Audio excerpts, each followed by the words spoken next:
Afternoon, my dear friend, my brother Shlomo. I very much appreciate the opportunity to be here with you, and I'll begin with an apology. I am not fluent in Hebrew, so I'm going to speak in English. Is this okay for everyone?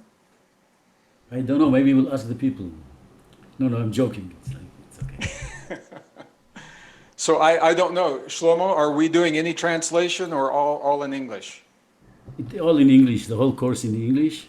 If Okay. people will need something, maybe later they will ask me. Okay, I appreciate that. So I just want to let you all know how much I appreciate the opportunity to be with you. Shlomo was kind enough to invite me not once, but twice for 2 sessions in the academy. But we have to see how the first one goes to see if he's really going to invite me back. So, so what I'd like to do is I'm going to spread this content over two sessions this week and next week. This is about leadership. And from my perspective, how can we possibly lead in the world until we know ourselves? And the better we know ourselves, the more effective we are at leadership in our own lives, in our own spirit, our own soul. Leadership in our family, leadership in our community, leadership in our society, leadership in our nations. So it all comes down to the way that we have been taught to think about ourselves and our relationship to the world around us. And perhaps more importantly, it comes down to the way we have been taught to think of our capacity. What is it that we are capable of being in this world? And this is a beautiful place where science, spirituality, social policy all come together in a way that we've never seen before, because the new science is telling us a new human story. And it is a powerful story of extraordinary potential within each of us. And as we begin to embrace our individual potential, that is where we find our strength to lead in truth, in honesty, and from a place of integrity rather than lead from a place of fear, which we see so much of in the world today. So I can see you on the screen. I'm just going to ask, does that make sense, what I'm saying to you so far? Does that make sense? So what I would like to do, I'm going to attempt a presentation with illustrations, a PowerPoint. And if the technology will allow me to do that, we will continue. If the technology will not support the PowerPoint, then I will stop and we will just have a conversation. But I want you to see what the new discoveries are telling us, because this is information that is not being shared in the mainstream, not being shared in mainstream classrooms. It's not being shared in mainstream textbooks. They're not teaching this in the university. They're not teaching this in the medical schools, on the one hand. And on the other hand, the new discoveries change the way that we have been led to think about ourselves. And once we begin to embrace what the new human story is really all about, it changes our relationship to the world and the conditions of the world, whether it's COVID-19 or whether it is leadership in a corporation, or just leadership in our own lives.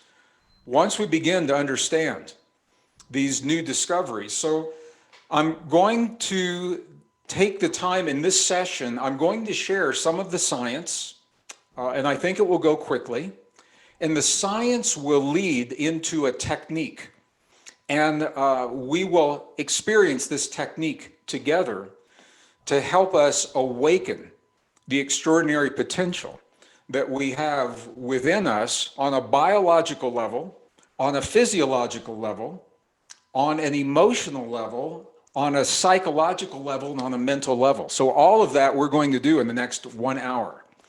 And then Shlomo and I will have a conversation, and I can take some of your questions. And that will lead into our session next week, where we begin to apply these techniques on an even deeper level. So rather than doing one big program, we're breaking it into two smaller programs. So is the connection still good and the audio is still good? Yes? I have to tell you, I hope that you all feel as good as you look, because you look awesome right now. Absolutely beautifully shiny, awesome. And I'm really honored to be with you.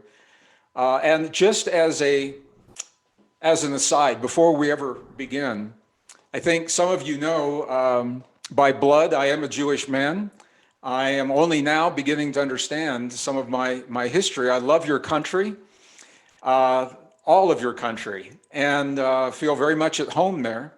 I had planned to lead a group in November, in next month. That is not possible now because of COVID, but I look forward to being in your country. And when I am, I hope to see some of you in person without social distance when we have the opportunity. So what I'm going to do, we did not rehearse this in the theme of authenticity. So you're going to see real time. I'm going to do a share screen. I think it will work, and it should launch into our presentation here.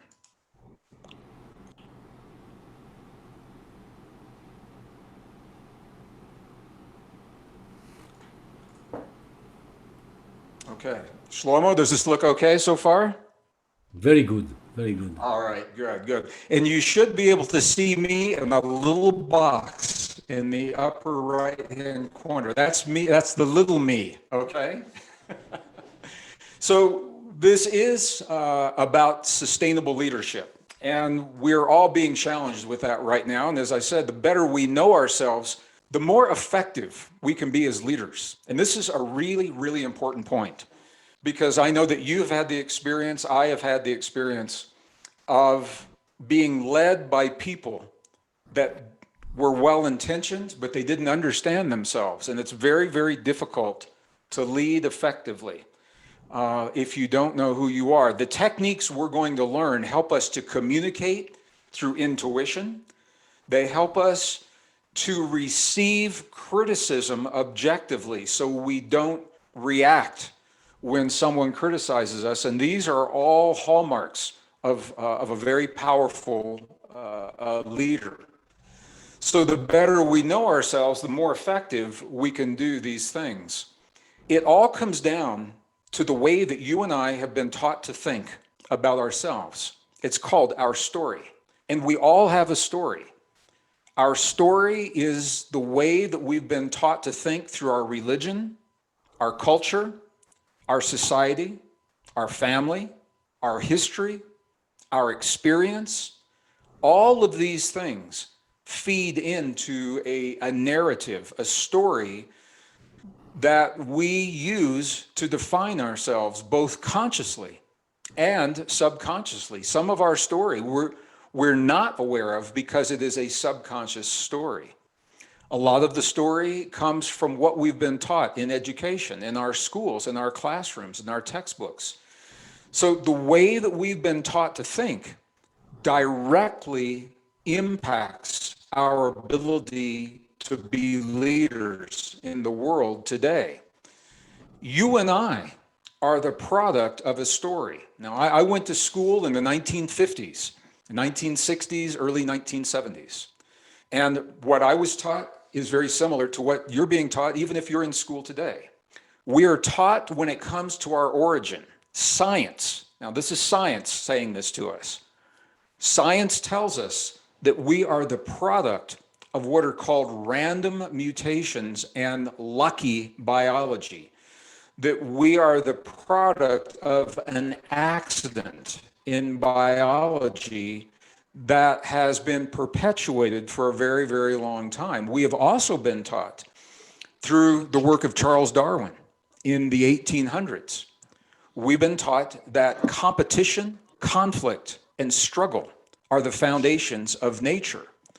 The new science is overturning all of this. The new science of the 21st century is telling us that nature is based upon cooperation, not competition. And as you're about to see, I'm going to show this to you. The new science is telling us that you and I are not the product of random mutations. Now, I want to be very clear where I am on this. I'm a degreed scientist. I'm a degreed geologist. I believe in evolution for many forms of life. I have seen it in the fossil record for plants and animals and insects. But the story of evolution breaks down when it comes to humans. And I'm going to show you why this is, because it speaks directly to the extraordinary capability that you have to lead and to experience in the world in very, very powerful ways that simply are not acknowledged in the mainstream. So part of our story is that we've been told we are the product of these random mutations. We've been told that we are vulnerable, powerless beings, that we need technology to survive in the world, that we need a chemical in our body, for example, to survive a virus, that we need external technology to survive in the world that we find ourselves in. And I want to talk to you about this because this goes directly to what leadership is all about. We've been told that we need drugs and wires and computer chips to enhance our biological potential. There is an entire movement that is now underway called the transhuman movement, where the plan is to replace much of human biology with drugs, wires, chips, artificial intelligence, to make us enhance our potential. And where I'm going to go with this, I want to tell you right now, we do not need the drugs and the wires and the chips. We don't need those because we are the technology.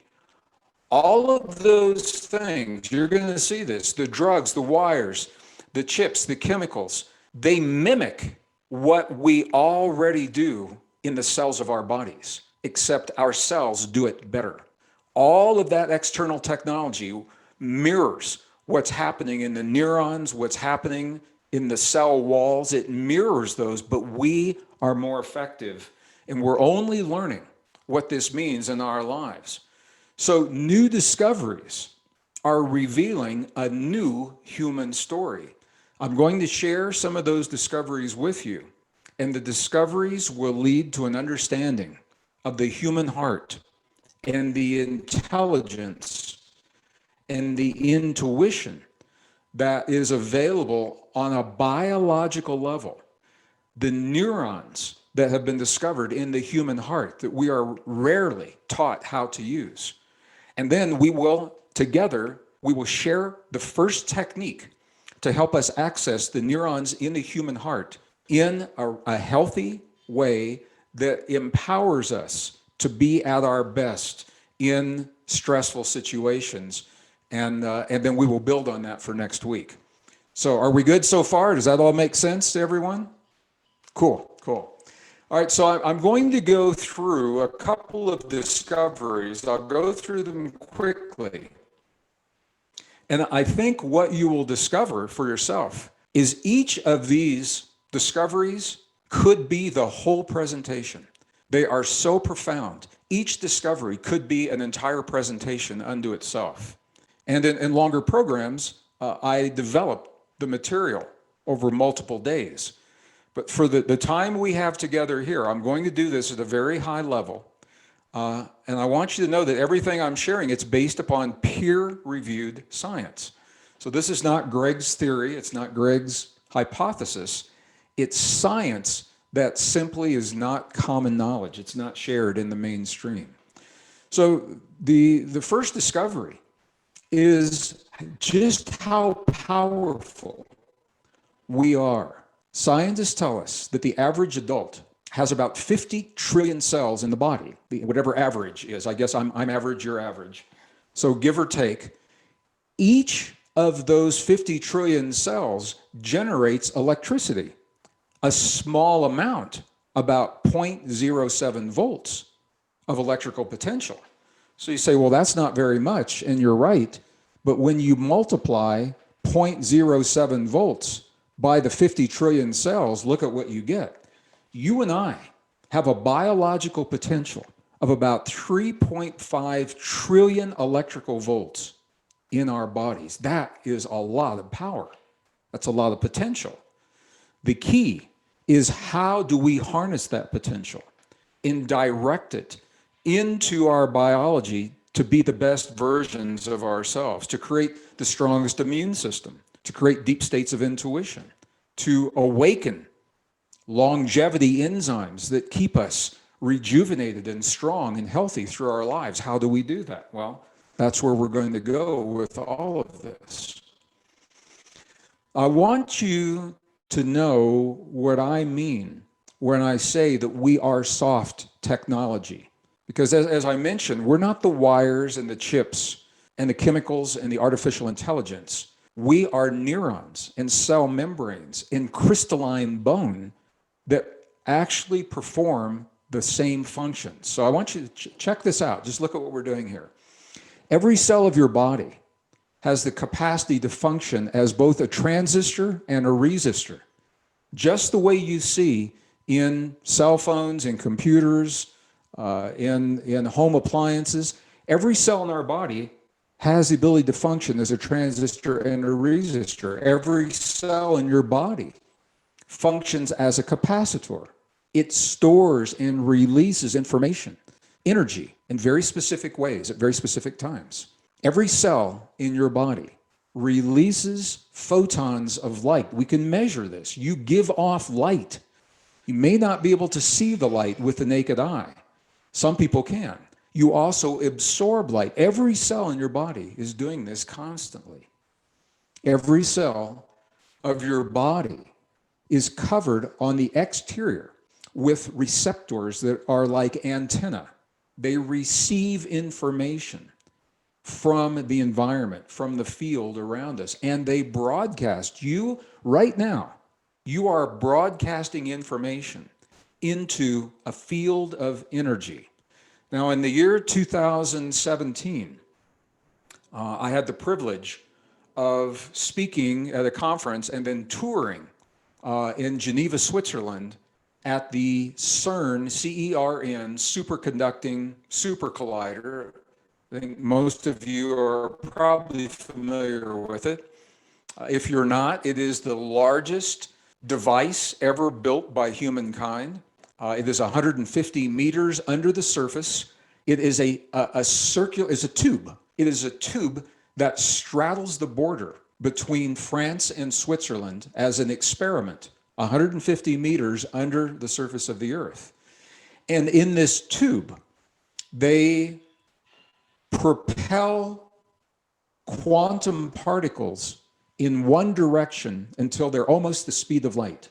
And then they propel quantum particles in another tube in the opposite direction until they're almost the speed of light. And at very precise locations, they allow these particles to collide. And when they collide, they simulate the beginning of our universe. They simulate a little Big Bang. And it's from these experiments that the scientists now have confirmed what many of our ancient traditions have told us. And that is that we are living in a field of information, a field of energy that connects all things. That's important to you as a leader, because it means that you have the ability to influence. And I want to be very clear, this isn't control, it's not manipulation, but you have the ability to influence not only what happens inside of your body, but what happens in the world beyond your body. You have the ability to influence what's happening in a room when you have a meeting with people that have different ideas, different ways of thinking. You have the ability to create coherence in that room or to create chaos in that room, because your cells are broadcasting as well as receiving into the field. Now, I just want to say one more thing about this. Obviously, we could, so many questions come up around this. We could talk for the whole program about this field. But what I want to say is when scientists talk about the field, they usually, if you can look at my picture on the screen, what they will usually do is they'll say, there's a field. There's a field out there that connects all things. And here's what they're missing. Yes, there is a field out there, and we are the field. We're not separate from the field. Every atom of your body, in every instant of your experience, this instant right now, every atom is emerging from that field and collapsing back into the field as little packets of light called quanta. And this is where quantum technology comes from. This is what quantum theory is all about. What that means is that we are the field. We are wrinkles. We are disturbances. Consciousness is holding the form of our body in this field, directing how our energy emerges from the field and how it collapses into the field. This is no longer theory. It's no longer hypothesis. This is what is accepted by the real scientists that are doing the work at places like CERN. So it sounds technical, but it doesn't have to be. Very, very simple. And what it simply says is we are a part of the world and not separate from the world. And as a part of the world, we have the ability to influence what happens. And the technique that you and I are going to learn is one of the most powerful techniques to influence not only what happens inside of your body, but what happens in the world around your body. In the living room with your family, in the boardroom with a corporation, it makes no difference. So we are very, very powerful beings. Every cell of your body stores information and retrieves information just like a computer chip does, because the computer chips are based upon the technology of the human body. The computer chips mimic what we already do in the cells. Every cell in your body functions as a small circuit. It's called a gated circuit. Across the cell membranes, the ion potentials, the sodium potentials, the potassium ion potentials across those cell walls all function as a circuit. So you begin to see that the wires and the chips, chemicals and the components, they actually mirror, they mimic our natural neurons, our natural blood, and our natural cells. This begins to change the way we think about ourselves. It begins to change our story. And it's a very, very powerful way to think of this. So when I say to you today, and when I say to you next week in the next session, that we are the technology, I wanted to spend a few moments on this because now I think it makes sense what I'm saying. You begin to see that we are soft technology of neurons and membranes and crystals and blood and chemistry in our bodies. And the external technology is made, it's designed to try to copy what we do, but the external technology cannot do what we do as well as we do it. We are superior to that technology. We regulate our inner technology through focus, mental focus, through breath, through our emotions, through thoughts and feelings. And this is where ancient spiritual traditions and modern science come together in this beautiful way, because the ancient traditions, the indigenous traditions, I've spent much of my adult life in the monasteries of Tibet with the monks and the nuns, the abbots, in Nepal with the yogis and the sadhus and the mystics, in India, with the shamans and the curanderos and the healers and the Yucatan of Mexico, and in the Andes Mountains of Peru, and on the Altiplano of Bolivia, and here in the American Desert Southwest, and more. I've spent time with these people because they have a 5,000-year-long history of addressing and evolving this inner technology. They don't know the science. They are not scientists in the sense of modern science, but they understand the human body and they understand our relationship to the world around us. I've also spent time with the scientists. They understand these mechanisms, but they do not understand how to apply them. So this is where the ancient wisdom and the modern science come together.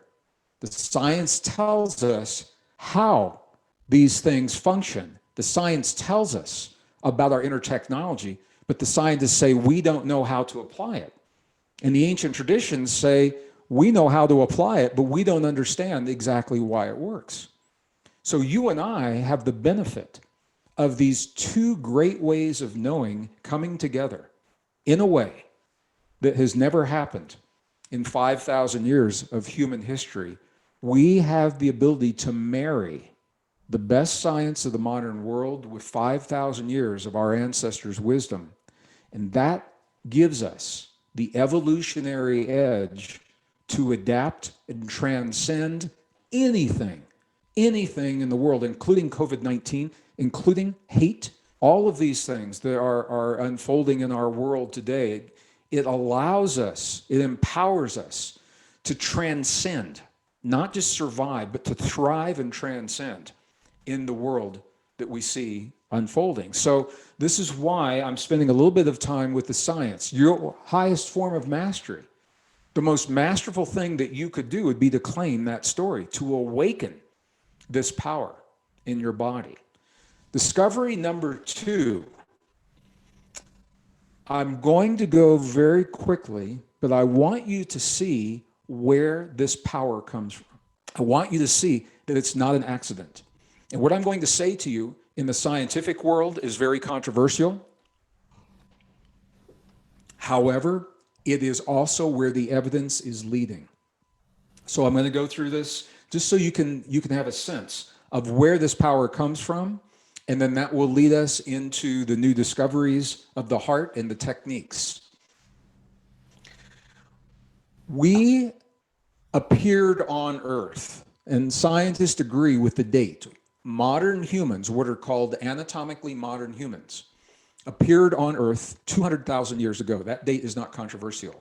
What is controversial is where we came from and how we have arrived. From the moment we appeared, we have been made to adapt and thrive. This is a capability that did not evolve slowly and gradually over a long period of time. We showed up on this planet 200,000 years ago, ready to adapt and thrive with all of the capacities then that we have today. And I want to show you how we know this. Now, this is amazing. And as a scientist, I love talking about this. We now have the capability to extract DNA from the fossilized remains of ancient forms of life that we have called our ancestors. So think about what that means. You're seeing on your screen right now, that is actually fossilized DNA. We can pull that DNA from the bone marrow of ancient forms of life, thousands and thousands of years old. And what that means is if we can extract the DNA from the remains of what we thought were our ancestors, and then we compare that DNA to our DNA today, it will tell us if, in fact, we have descended from these primitive forms of life. And this is a mind blower because it is overturning 150 years of scientific thinking. What the DNA is showing us is that we have not changed since we appeared 200,000 years ago. What are called anatomically modern humans showed up on Earth 200,000 years ago with the same brain capacity, the same physical dimensions, the same neurons, the same genes, the same DNA. We showed up 200,000 years ago with all of these things already intact. We did not evolve slowly, gradually over a long period of time. Now, again, evolution is a fact. I believe in it. I've seen it. It breaks down. When it comes to humans, we appear to be designed to interact with our environment and to self-regulate our biology. And the way that this has happened, there are mysterious mutations and fusions of our DNA that give us these capabilities. I'm going to show you one, just one, right now. And what you're seeing on the screen is human chromosome number 2. This is a very mysterious chromosome. It's the second largest chromosome in the human body. This chromosome is responsible for the neocortex. About 80% of your brain is because of the genes that are arranged on this chromosome. And the way this chromosome appeared violates the laws of evolution. So what scientists know is that this chromosome is the result of a fusion of 2 pre-existing chromosomes from ancient life forms. And you can see, I'm just going to highlight that circle. You can see the point where the fusion occurred. It's called the pinch point. So the fusion of ancient DNA into chromosome 2, this is the second largest chromosome in every cell in your body. It's about 8% of the DNA in your cells, so it's a very significant chromosome.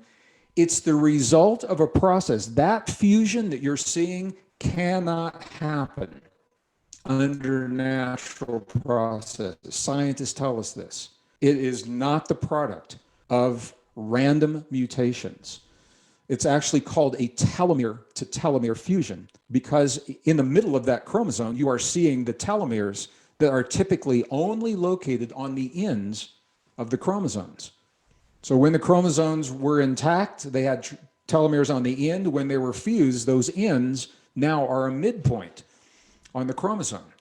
This chromosome is responsible for so much of what makes us human: sympathy, empathy, compassion, logic, self-regulation of our biology. Our thoughts, feelings, emotions, and beliefs are all the product of this mysterious fusion that did not happen under natural circumstances.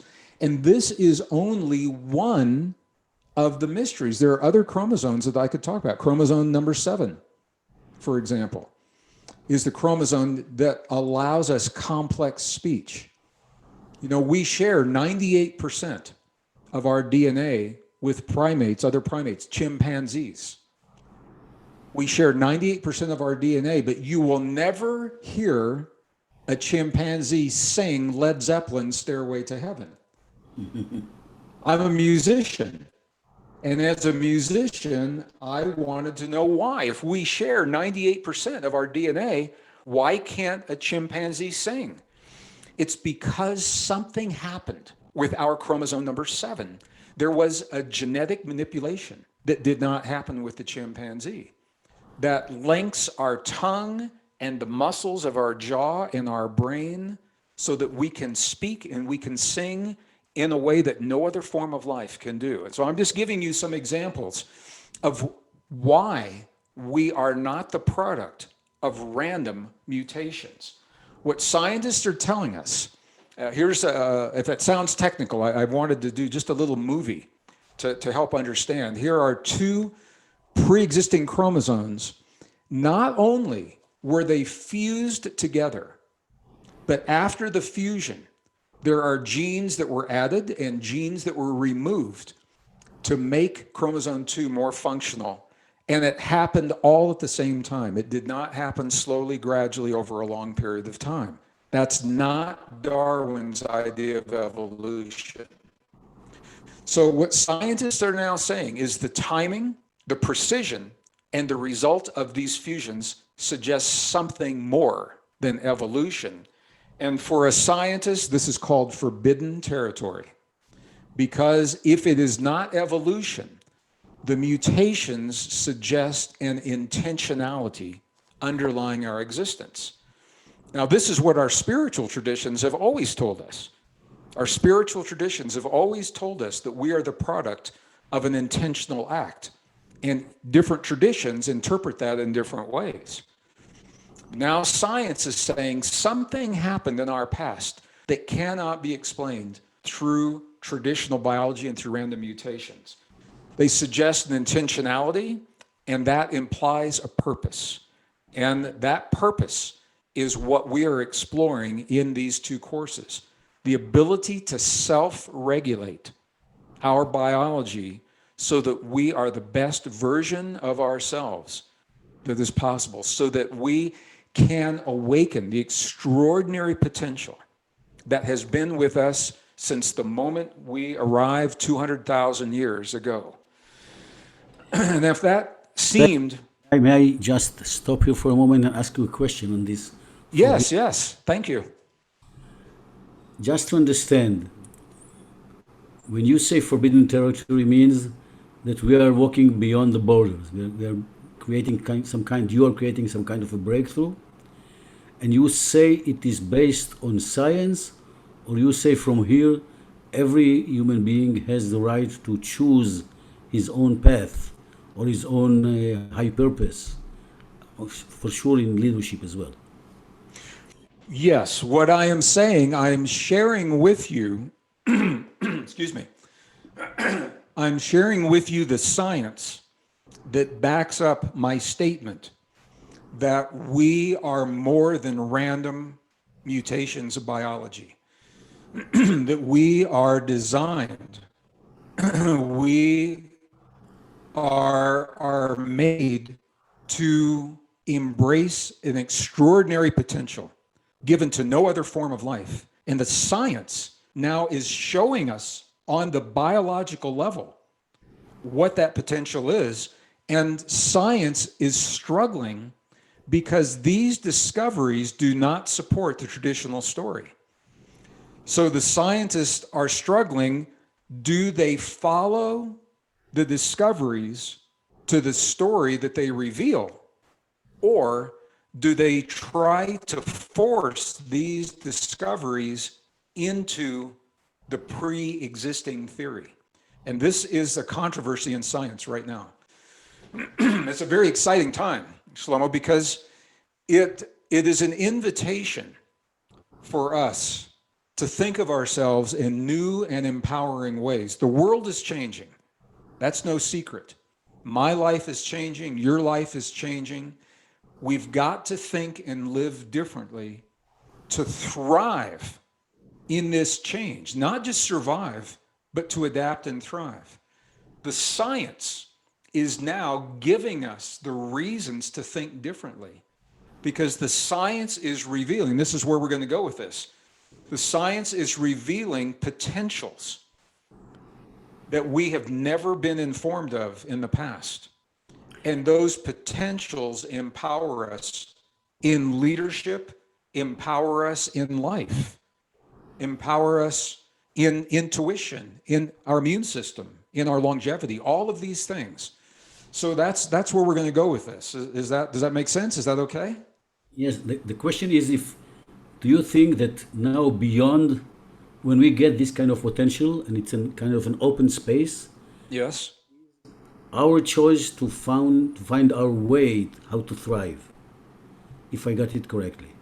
Absolutely. And what we are going to do in here, I'm going to teach a technique.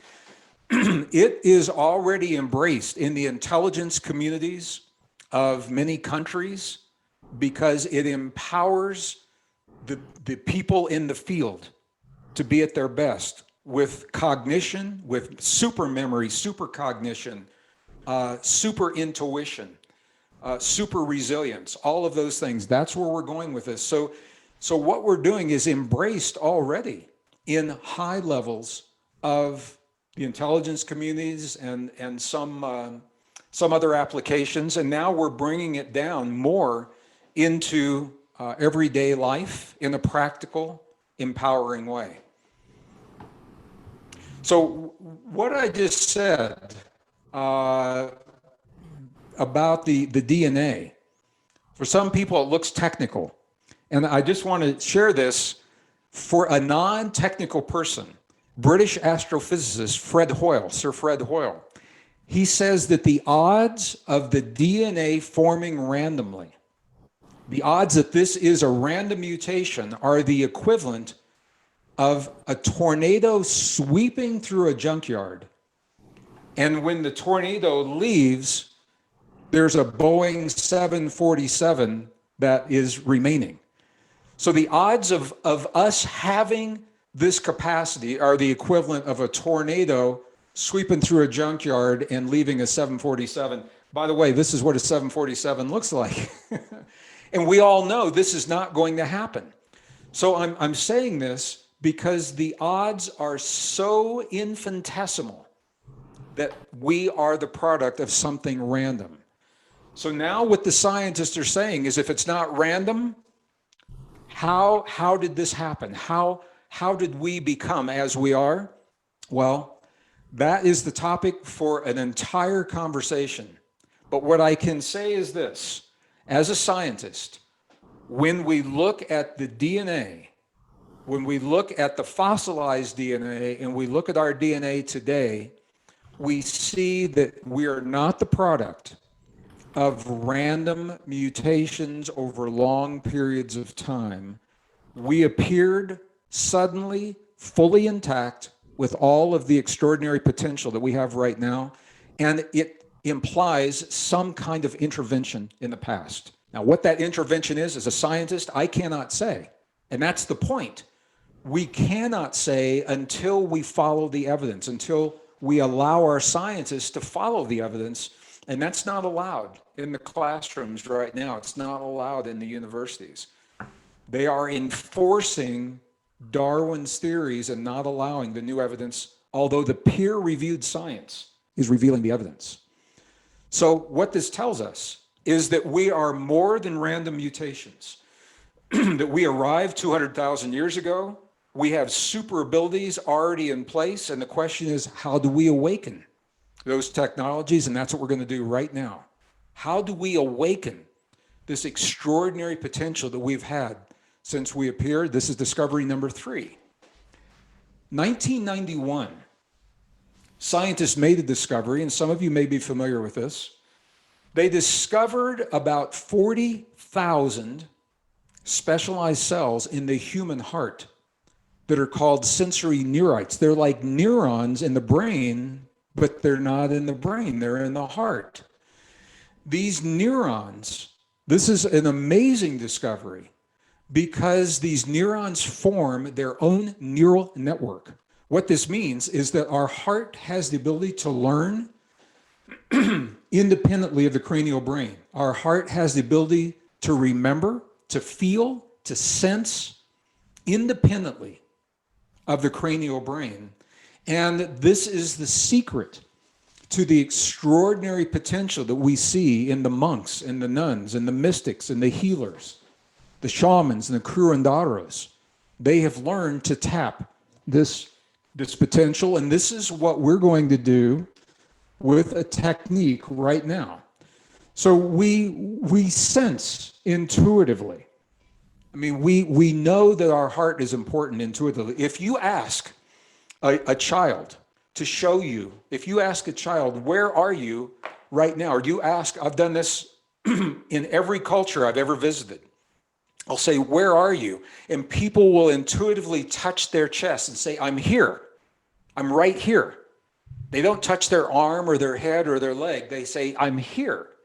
Because intuitively, subconsciously, we know that our heart is the seat of our intuition. It's the seat of our soul. Now, here's where the science gets really, really interesting. Because we know that we have neurons in the brain. We know we have neurons in the heart. Now we know that we have the potential to harmonize those neurons in the heart and the brain. 2 organs we can harmonize into one system. When we harmonize the heart and the brain into one potent system, this is where we are at our optimum. This is how we optimize our biology. This is how we optimize deep states of intuition, resilience, healing, the immune system, longevity enzymes. When we harmonize the heart and the brain, and there is a measurable frequency that we use to do this, is a very low frequency. It is 0.1 hertz, 0.1 cycles per second. When you create the experience in your heart that generates 0.1 cycles per second, we're going to do this here in just a moment. You are sending a signal from your heart to your brain. You're using the vagus nerve and the spinal cord to carry that signal, as well as the field. And when you do that, it awakens extraordinary potential within us.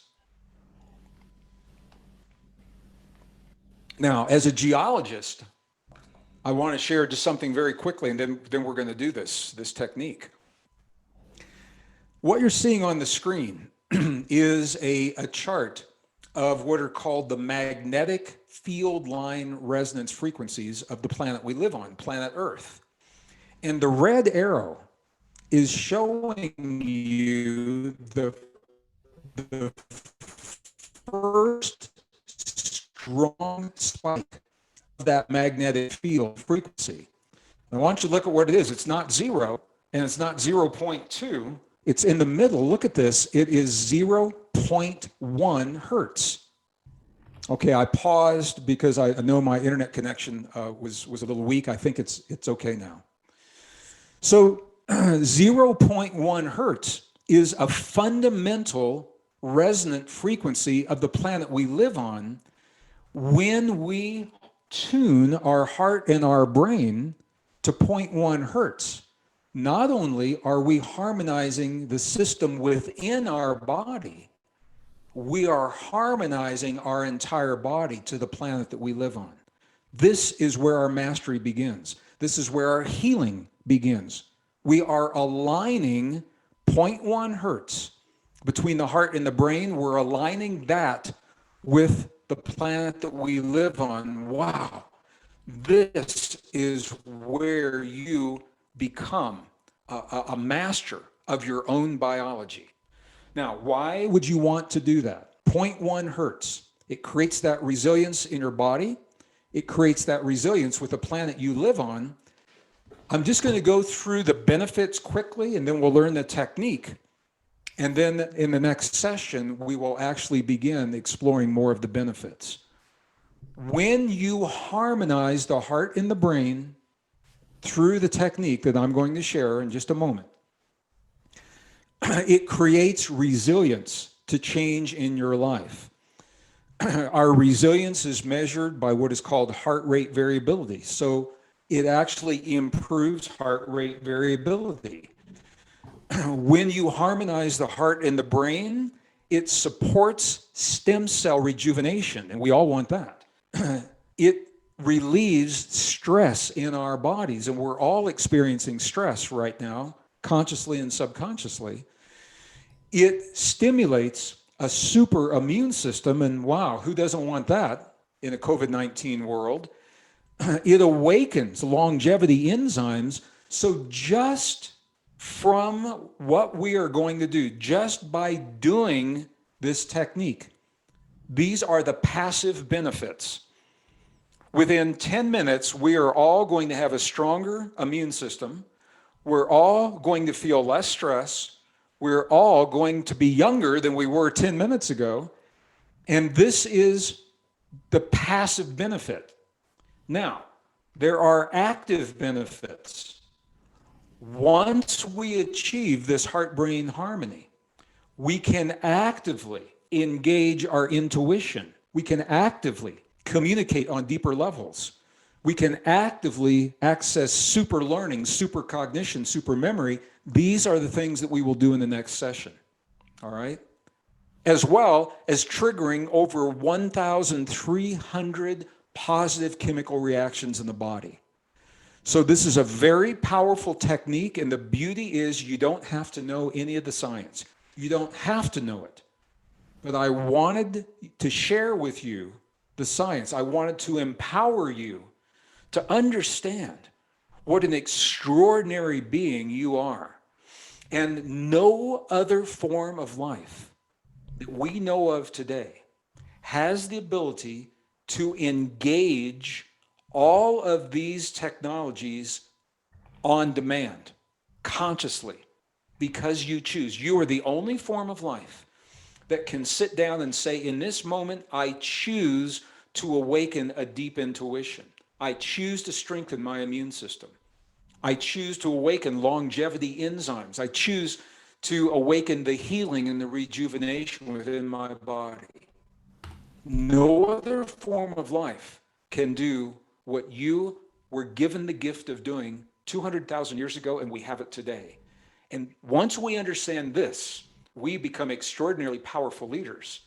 I had the opportunity when I was in the corporate world, companies like Cisco Systems, like Lockheed Martin, I engaged in the techniques that I'm going to share with you in the real world, in the business community. And I know this stuff works. And if you're not in the business community, it works in your personal life and in your home and your family life as well. So I think I've done enough talking. What I'd like to do in the time that we have remaining, let's just experience this technique. It's very simple. It is 3 steps. And the Research Institute, the Institute of Heart Math in Northern California, is a research institute that has refined all of this technology into 3 simple steps that I'm going to share with you now with their permission. I'm not their employee, but I work closely with them. And with their permission, I'm going to do this. So what we're going to do is I'm going to invite you to shift your focus, to shift your breathing, and to shift the way that you feel. And I'm going to talk you through this as we go. All right? So what I'm going to invite you to do, this is my favorite slide. Let's do it. Let's just do it. So we've had all the lecture. I'm going to invite you to put your pencils and paper and pen and iPad and iPhones down. And please be in a safe place to do this. Do not do this if you're driving or if you're operating heavy machinery. I'm going to invite you to be in a safe place because I'm going to invite you to begin by closing your eyes. So I'm going to put on a little bit of background music to average out all of the other sounds.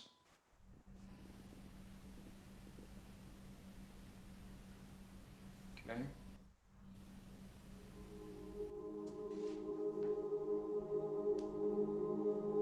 All right. Can you hear this okay? So we've covered a lot of ground. I've shared a lot of science. And hopefully, I've given you the reasons to begin thinking differently about yourself. You are an extraordinary being in this world. 5,000 years ago, our ancestors began to understand their relationship to their bodies and their world. And they left us in their traditions the techniques to help us be the best versions of ourselves today. And now the science is proving that those techniques are actually very effective. The first thing I'm going to begin to ask you to do is to close your eyes and allow your awareness to move from the world around you to the world within you. And I'm going to do the same thing right here. We're going to do this together. I'm going to invite you to close your eyes and allow your awareness to move from your mind, your thinking mind, into your feeling heart. One of the techniques that our ancestors left for us to help us to shift our awareness is to gently touch our heart center with a finger tip or 2 fingers or an open palm. Gently touch the heart center in a way that is comfortable for you. And when you touch your heart, physically, your awareness will automatically go to the place where you feel that touch. This helps you to shift from your thinking mind into your feeling heart. This is the first step. The second step, while you're still touching your heart, I'm going to invite you to breathe a little bit slower than you would typically breathe. Maybe 5 to 6 seconds on the inhale and the release. I will do this with you. Let's do this together. First breath. Inhale, begin. And release. Just feel that shift in your body when you do this. Next breath, inhale.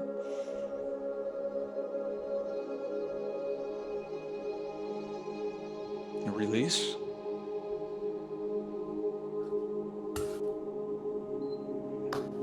And one more time, inhale.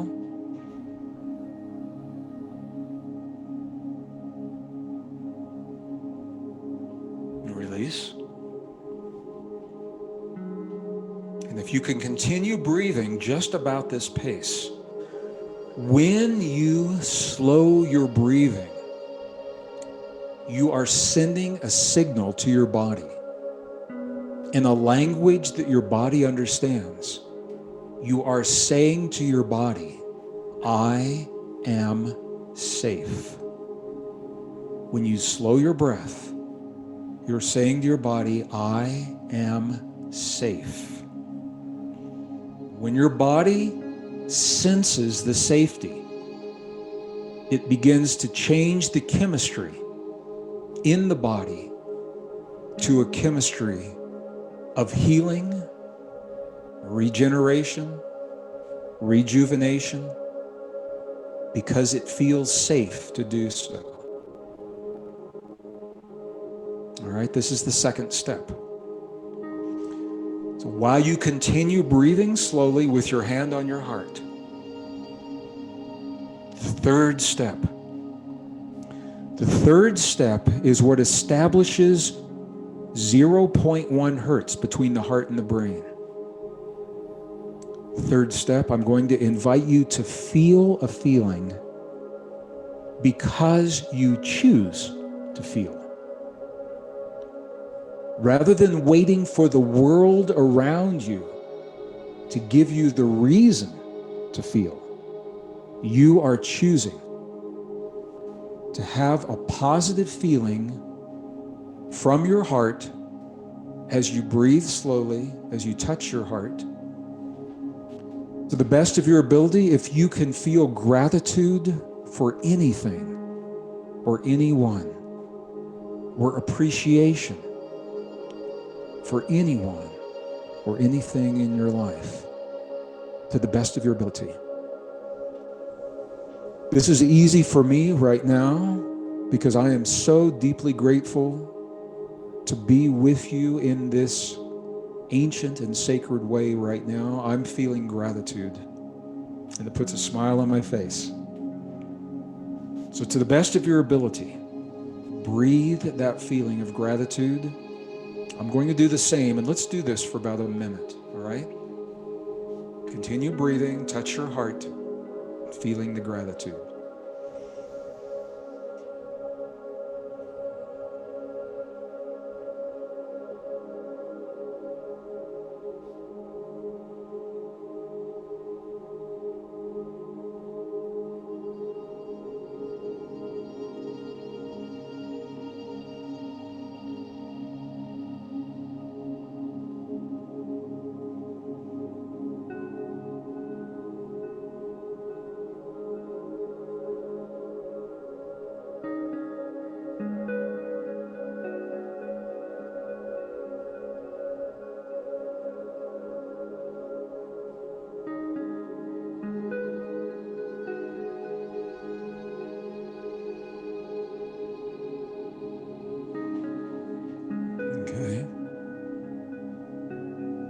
It is the synchronization of these three aspects: focus, breath, and feeling, that awakens your inner technology. What you're doing right now is you're saying to your body, all systems are ready. All systems are go. All systems in balance. And it's from this point of balance where you are harmonized within your body as well as harmonized with the earth. This is where your affirmations become most potent if you were going to do an affirmation. We'll talk about those in the next session. This is where your prayers become especially potent. This is where you awaken deep states of intuition in conversation with coworkers and colleagues to help understand what it is that they are feeling and trying to communicate. All of this we will do in our next session.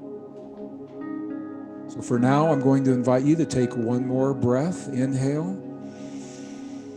And as you release that breath, gently become present in the room, in the space where you find yourself right now, and come back to our course.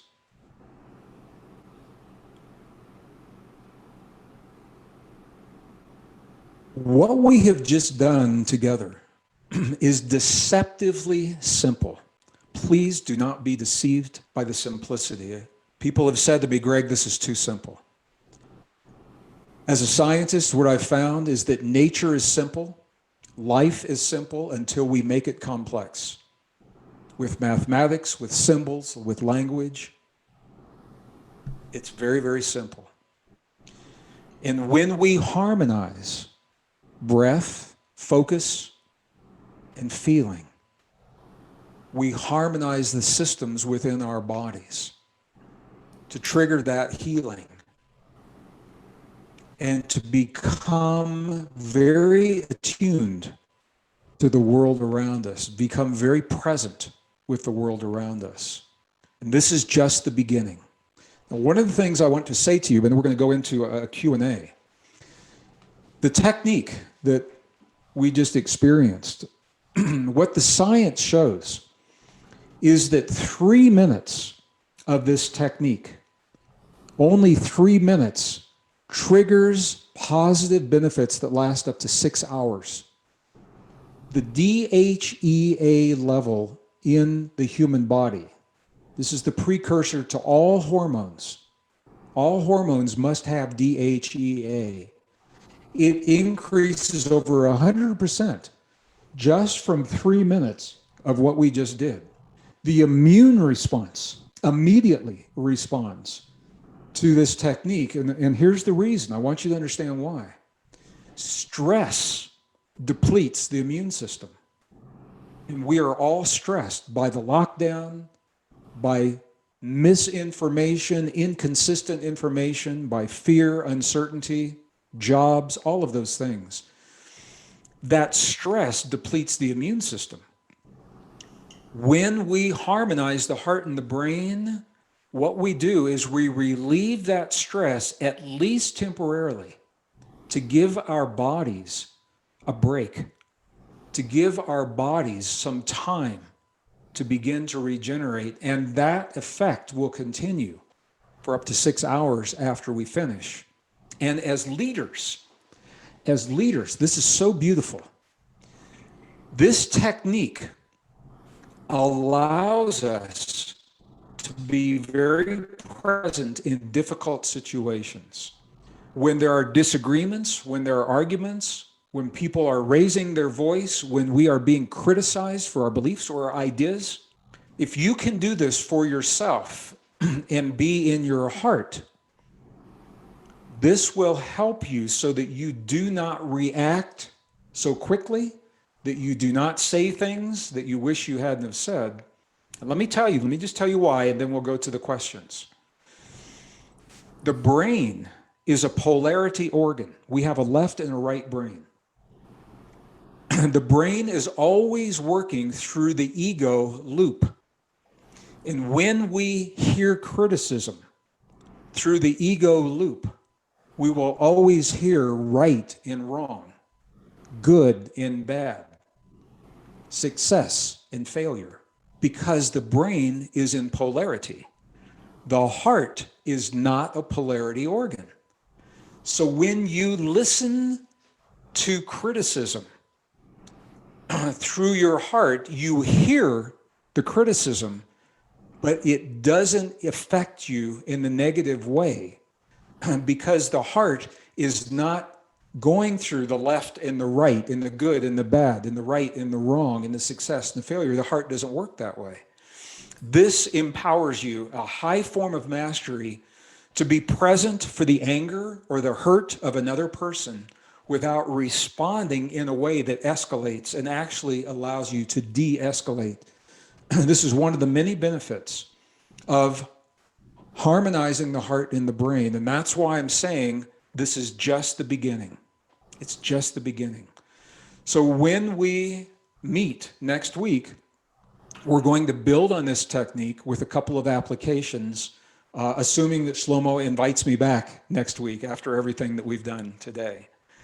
So Shlomo, what I'm going to do, I can leave this screen, or I can keep the screen up, or I can go back in exit share mode, whatever you prefer. And then you and I can have a conversation, and maybe we can take some questions. And you are, I think you're muted right now. I can't hear you, Shlomo.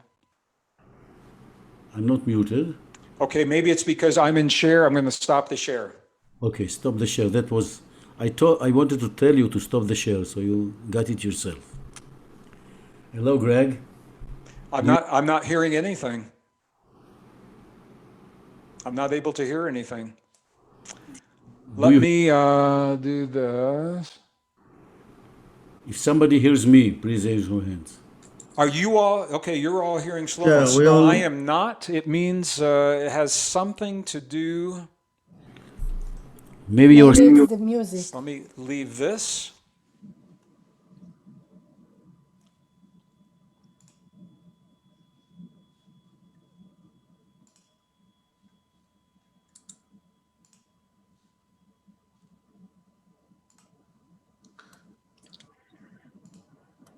Okay.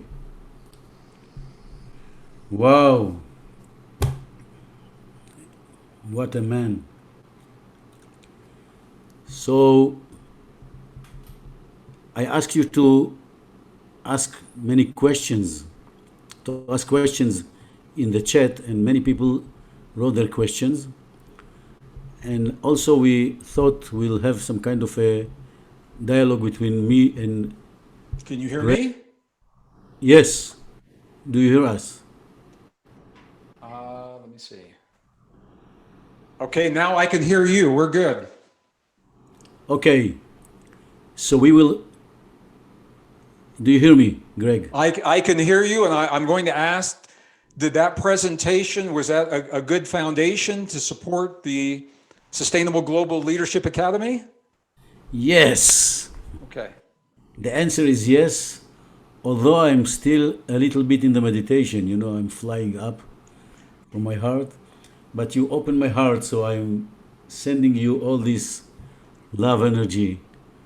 You're a wonderful, wonderful man, Gregg, and you bring to this planet something that, in my experience, I didn't feel with anybody else. You are a unique person on this planet, and I see here all the feedbacks already, and I saw the people.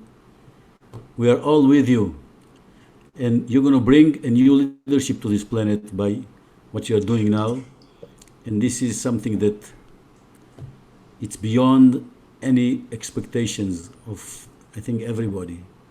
Shlomo, thank you. That means so much for me to hear today. And you know, this, I had the opportunity to share this with United Nations and Dr. Bruce Lipton recently. Yes. And they're now using this technique in the UN in New York before they begin difficult sessions, for precisely the reason that I shared, because it allows them to listen from their hearts rather than responding from the polarity of the mind.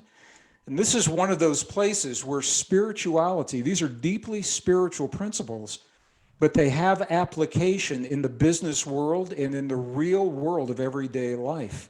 We cannot separate science and spirituality in everyday life. We don't have to say it's spiritual, but that's what really is happening here. So thank you for that. Yeah. Just imagine that all the leaders on this planet, and me myself, I was half of Israeli delegation in the UN. So imagine all the leaders, when they're talking to each other, they just will do like this. Just put their hands on their heart and speak from the heart. The whole planet will look totally different.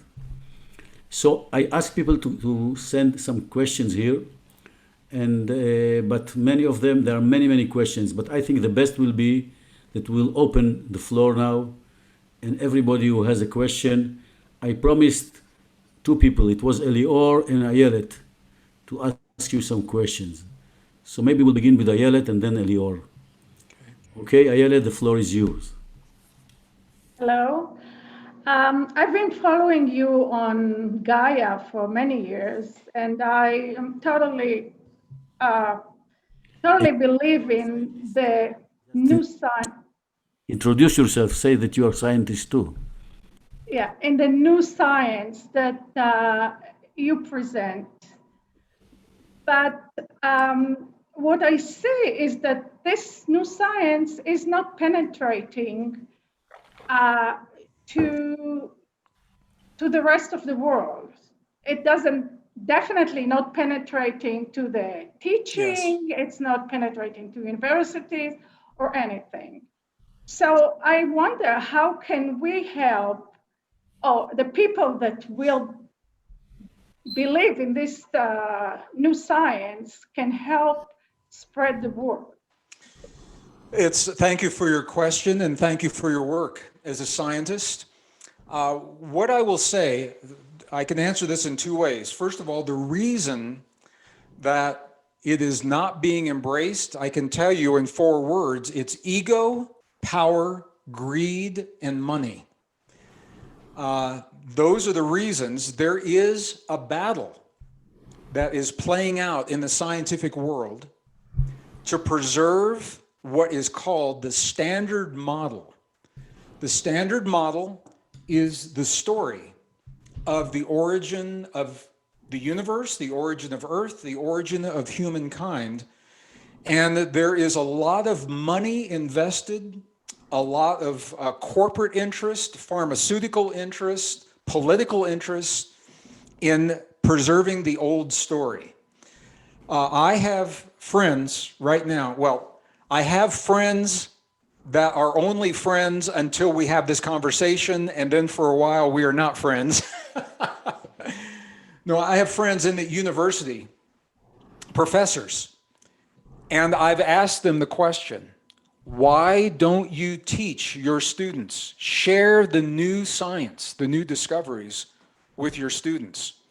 And these are college professors that have worked for 30 and 40 years as professors. And what they said to me, they said, Gregg, it's too much. We're going to leave it for the next generation of professors. They said, for us to change the way that we would teach invalidates our 40-year career of science. And I said, no. I said, when you share with your students the new discoveries, it proves how relevant science is, because science is always changing. Science is designed to be updated constantly with the new discoveries, but they're thinking that science is static. So we have a story, and they say we must stay with this story. So the answer to your question, I think what we're doing now helps. But as the new generation of teachers, young people, as they come up, they are more open to the story. And, I am not saying to throw out all the ideas. I'm saying honor your students and give them everything. Share with your students Darwin's ideas. Share with your students the new discoveries.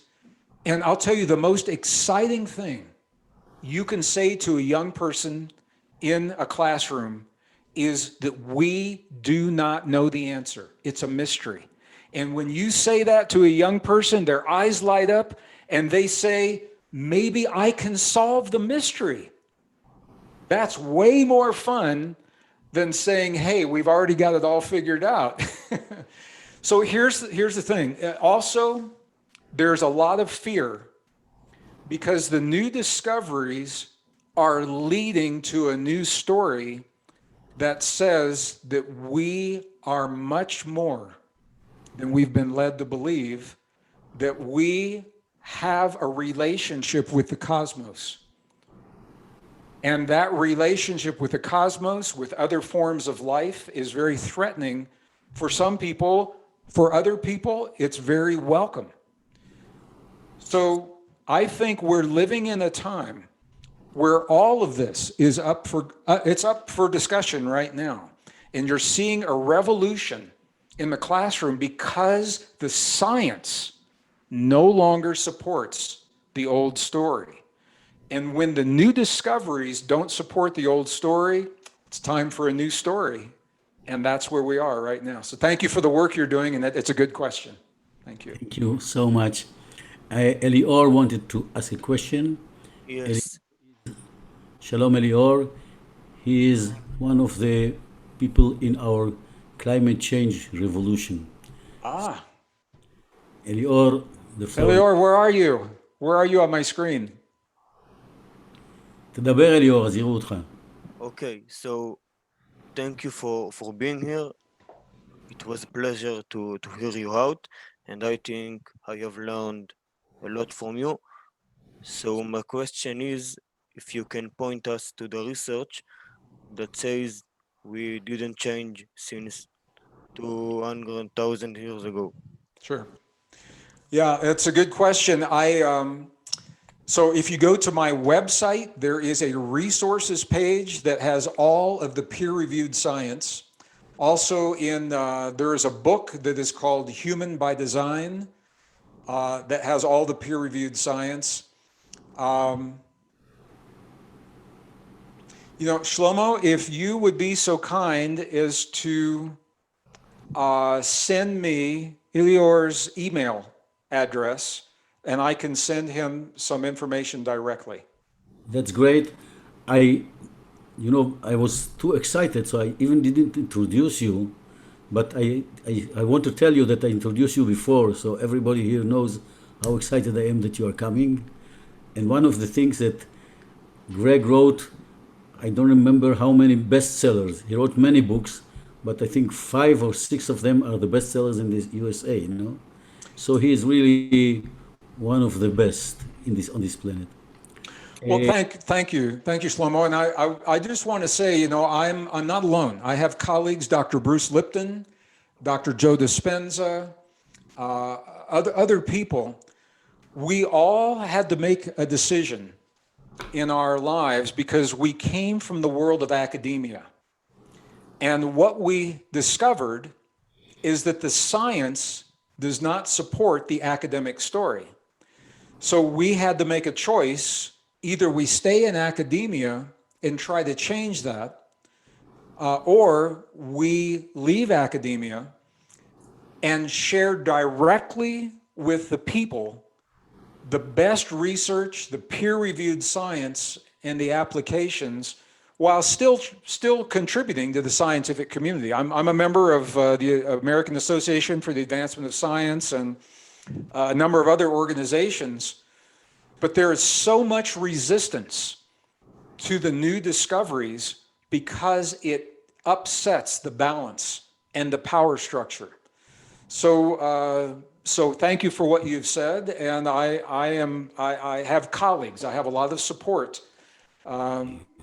For now 30 years, we have chosen to take a very different path.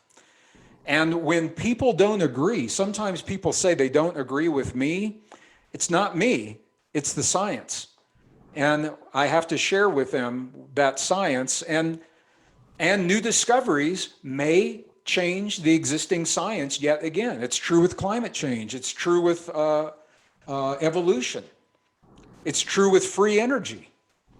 So it's all of those things. But we owe it to ourselves to be honest, truthful, and factual with ourselves. How can we create the world that we know is possible if we cannot be honest with ourselves about who we are in that world? That is my motivation for sharing what I share. Okay. Can I ask something? Yes. Margarita, one Thank more you. moment. First of all, thanks a lot. It was very, very interesting. Thank you. One moment, sorry. I want to ask, do you think this is the first time in history of people that this knowledge has come to us? Because So there is another facet of my work. I'm also an archaeologist, and I have done a lot of archaeological work. I continue to do archaeological work. And this is one of the places where the story is changing. We have been led to believe that civilization is linear.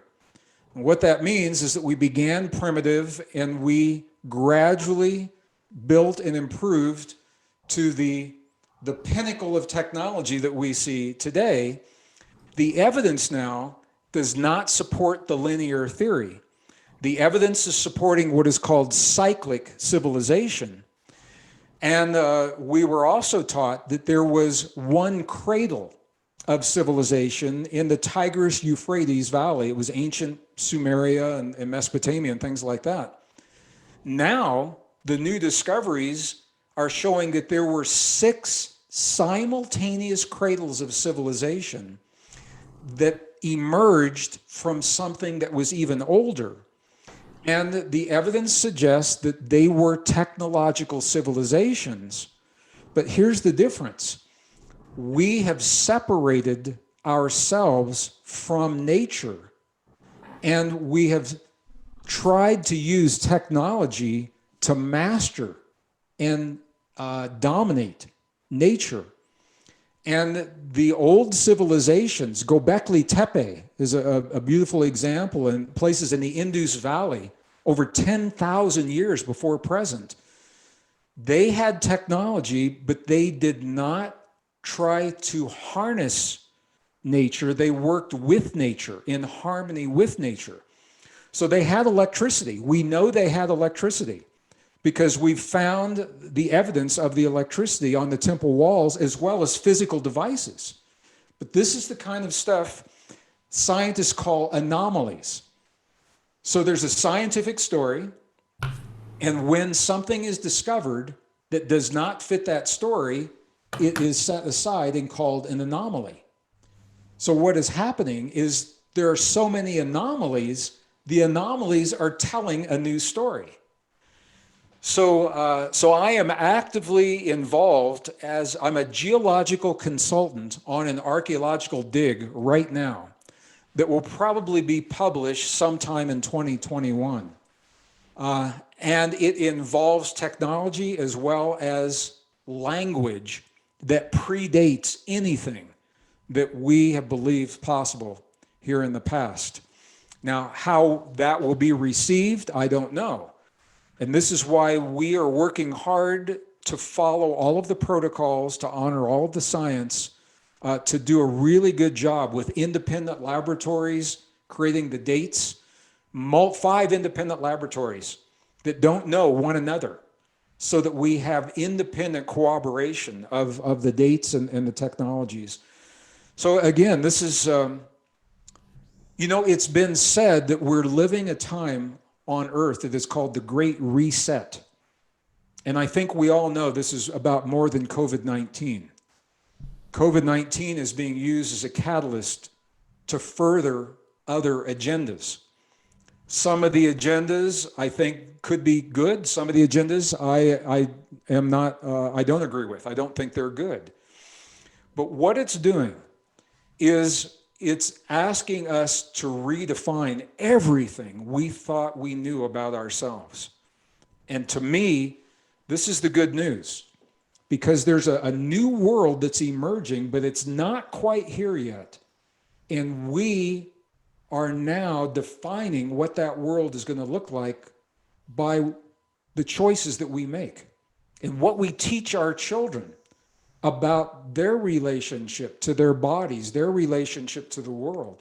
Can you imagine, you're my Israeli brothers and sisters, can you imagine a world where young people are taught that nature is based on cooperation and not competition and struggle?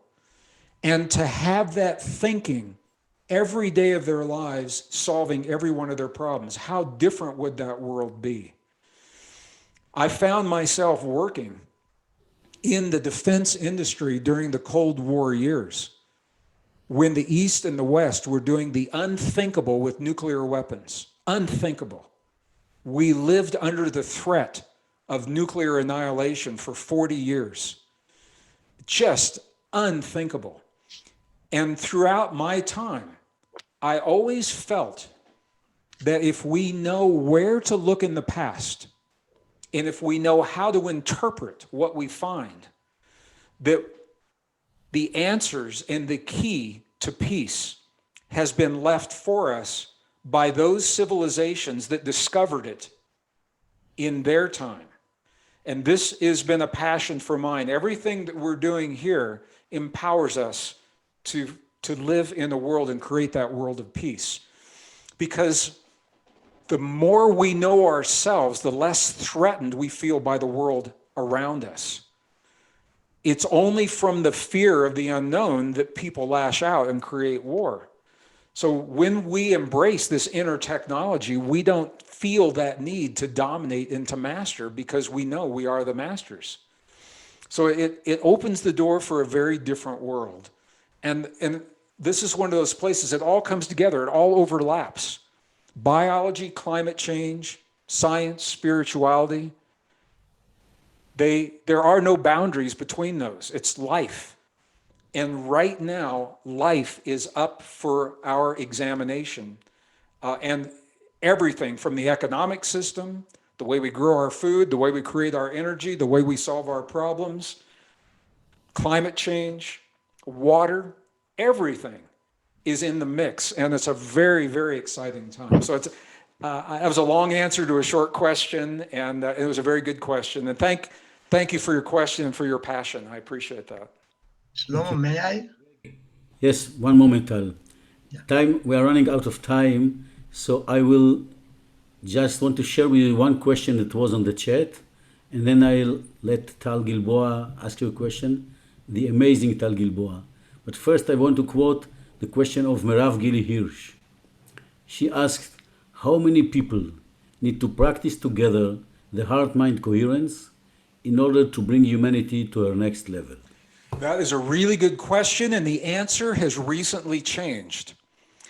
In the old days, in the 1980s, 1990s, there was a formula. It was the square root of 1% of a given population. So if you take 1% of a city, 1% of a nation, 1% of a planet, the square root of that, the Transcendental Meditation people, TM people, said this is how many people it takes to create the effect. Here's the good news.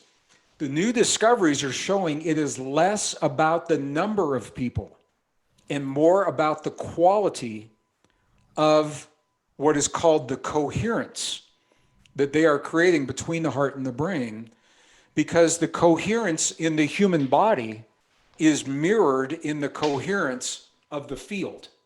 So a relatively few number of people in very high levels of coherence actually have a profound effect, and it is non-local. It means you don't have to be in the place, because in the field, it is non-local. And although we are coming to the end of our time now, and then we'll take one more question, what I want to say is that we now have a beautiful foundation to continue in our next meeting. And that's why I wanted to do the science now, so that we can do more applications. So we're not finished. We're only finished for today because it's your nighttime. So it's a very good question, Shlomo. And there, I mean, I could talk on and on about this. The scientists actually have monitors that are placed throughout the earth right now that are measuring the coherence that is being created by people doing what we're doing right now. And there are groups of people that come together every day in Japan, for example. 400 people start their day in the morning in a theater by creating that coherence. And I'll talk more about that coherence and how it influences global coherence. We'll talk about that in our next session. So I know we have one more question, and I want to honor your time today. Tal, please. Okay, hello everyone, and hello Gregg. Thank you so much from all of us, I feel. Thank you so much for what you gave today, and even more than that, how you gave it.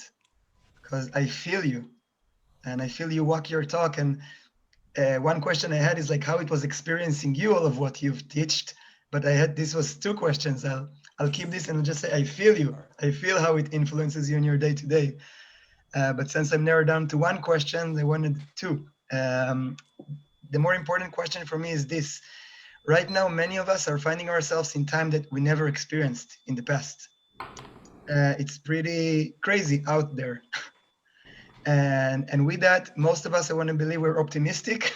We want to believe we're going towards the good, but as well, it depends on us and how it would go towards the good. I am one of the people that I don't want to say like I lead protests in here. I just do all of what I can, and I connect with many people in Israel so it would happen. What I'm interested from your point of view is what do you feel that would be the wisest things to do, to act, to collaborate around in order to really step forward to this really wanted evolution of us? First of all, thank you, my brother, for your kind words, because I'm going through what you all are going through. It's an extraordinary time.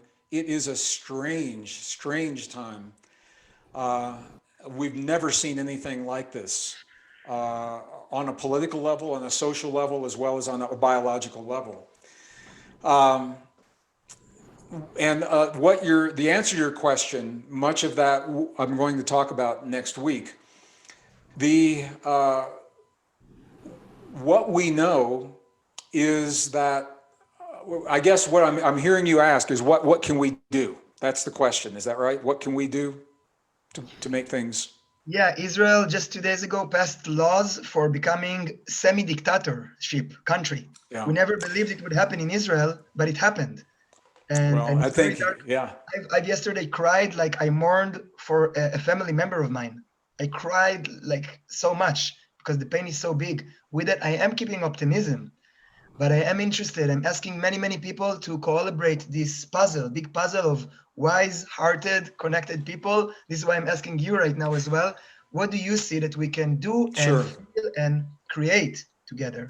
Well, I'm an optimist as well, and I'm also a realist. Realistically, we are going through a difficult time, and we're going to go through a difficult time.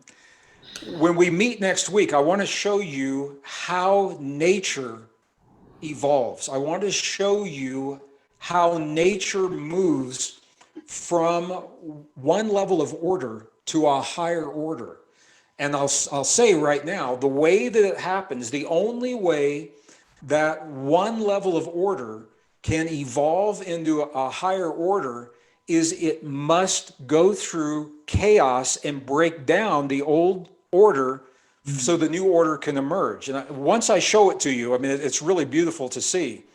That's what we're experiencing right now. We are experiencing the breakdown of unsustainable ways of thinking and living. They have to break. Now, in my opinion, if we consciously address this, we could have a very smooth transition to a higher order. Unfortunately, we've got about 8 billion people in the world, and not everyone sees the same. So we are riding that wave of chaos as the old systems break down. And I'm just going to invite you to consider this. Do you know what a powerful being it takes to be where every one of you are right now? To live in a world, and where I am, because I'm in this with you, to live in a world that we have grown accustomed to in one way and witness and experience the safety of that world collapse without having the new world fully formed yet. Do you know what a powerful being it takes to be where we are right now, and how much we must know ourselves in the presence of that world so that we can thrive, not just survive, but thrive in that world? So I'm an optimist about where we're ultimately going. Realistically, we're going to go through some hard times because this realization that could have been addressed gradually and consciously has not. So now the system is breaking, and what you and I are experiencing is different perspectives and reactions to try to hang on to the old order while the system is breaking. And the old way of thinking is that it must be done through control. I'm seeing it in my country as well. My country, we may lose our country, America. Where do you live, Greg, in America? I live in the high desert of northern New Mexico, a very sparsely populated place, very high elevation. But our country, all of our countries are struggling. So I'm going to leave you with this. There's a field that we are all a part of, and that field only knows chaos or coherence. The field does not know why we justify what we do. The field only knows chaos or coherence. So if I go out and I angrily protest, I'm contributing to the chaos and may not be helping the way I think that I would like to help. And this is the message of our ancestors. I think it's so clear, is that we feed. This is the question. This is what I'll leave you with every day. I ask myself, today, what did I feed the field? What did I feed the field? And with that, I think I want to honor Shlomo and his time and your evening. You're all my brothers and sisters, and Shlomo, you're my dear brother. I love you all, and I'm really looking forward to our next meeting next week. Shlomo, can we do next week double time, 4 hours? Greg? Greg, I just want to tell you that you left me with tears, because I'm going to ask myself every day as well. I'm doing it once in a while, but I think it is something that we have to do every morning. How are I going to feed the field today? And I think this is something that we can take from now. And I can hardly express how I appreciate you coming and contributing to the new leadership on this planet. Thank you so much, Gregg Braden. You're very welcome. Thank you, my beautiful brothers and sisters, all the leaders. Have a beautiful week until next week, and we will pick up where we left off next week. Thank you so much. Bye-bye. Thank you, Greg. Thank you. A few words for our guest. Yes, first of all, I want to welcome our guests, those who are not part of our program. If you are still here, I see some of you, and you are invited to get in touch with us, learn about the leadership program, and maybe you can be part of us. We are building a commune of future leaders, and we are looking forward to have as many people here on this planet. As Merav asked and as Tal said, we need all of you to contribute to the new field on this planet. And this is, Tal, the only way that we can escape fear and anger and fight. Not escape, but go beyond. Because when we really look forward, look for the future, this is the only way to look to the unknown and to walk to the unknown. Thank you all. Thank you, Sivan. Thank you, all the mentors. Thank you, Helen and Ben and Danny. Thank you all. I really appreciate from the bottom of my heart. It was like a historical event today. Thank you. Just a word, if I can suggest, just to remind you all that next week we are going to have a long session. So 4 hours. But I see that it will give Greg more time, I think. I'll ask for 4 hours. So I will. Can we come in pajamas? of my part. So maybe in my lesson will be only in 2 weeks from now, but we will let you know on the Facebook group. Can we start it maybe later? Bye Ale, I am happy to see you. Bye Tal Matityahu, bye Tamar Narkis, Tal Gilboa Ahuv, Orly Bach, Lena Meisinger, ליאת בן טוב, לילך תבור, אליאור, איילת המדהימה. למה את לא סיפרת לו שאת מדענית? מה, התביישת? קיט איגל, נינו, ולרי,